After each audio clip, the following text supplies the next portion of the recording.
এই যে বিভিন্ন সংকটের দায় পূর্ববর্তী সরকারের উপর চাপানো, আজকেও জ্বালানি প্রতিমন্ত্রী বলেছেন যে বিগত ফ্যাসিস্ট সরকারের জন্যই আজকে এই সংকট। আসলে দায় না চাপিয়ে সমাধানের দিকে আমরা যেতে পারি কিনা? না, আসলে দায় চাপানোটা দুর্বলতার লক্ষণ। নেতা তিনিই হবেন যিনি দায়িত্ব গ্রহণ করবেন। আগের সরকার ব্যর্থ হয়েছে, পালিয়ে গেছে তাদের ব্যর্থতার কারণে, তাদের অন্যায়ের কারণে। নতুন সরকার দায়িত্ব নিয়েছে তাদের সক্ষমতার কারণে, তাদের কনফিডেন্স আছে তারা আগের সরকারের চেয়ে ভালো করতে পারবে।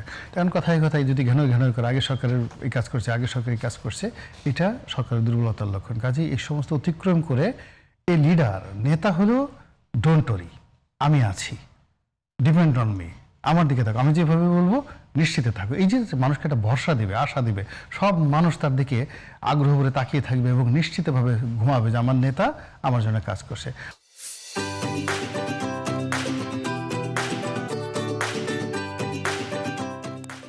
আর নেতা যদি সকাল বিকেল বলে ও মারছে, ও ধরছে, ও কাজ করছে, আমি কিভাবে করবো, আমি পারতেছি না, বাবা গো আমাকে এখানে চুলকায়, ওখানে চুলকায়, আমার পেট ব্যথা, আমার যন্ত্রণা, আমার ব্রঙ্কাইটিস, নিউমোনিয়া, নেতার মুখে এই ধরনের কথাবার্তা আসলে মানায় না।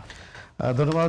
ওইটাও আপনার টুকু বলেছেন যে বিগত 15.5 বছর সরকার কোনো গ্যাস অনুসন্ধান করেনি, ওইটা বলেছে, যে কারণে গ্যাসের সংকট নেই, সার নিয়ে কথা হলো। এবং এটাও বলেছে যে সক্ষমতা তৈরি হয়েছে 29,000 মেগাওয়াটের, কিন্তু আমরা দিতে পারছি মাত্র 16,000 মেগাওয়াট। এটা ধন্যবাদ। ধন্যবাদ।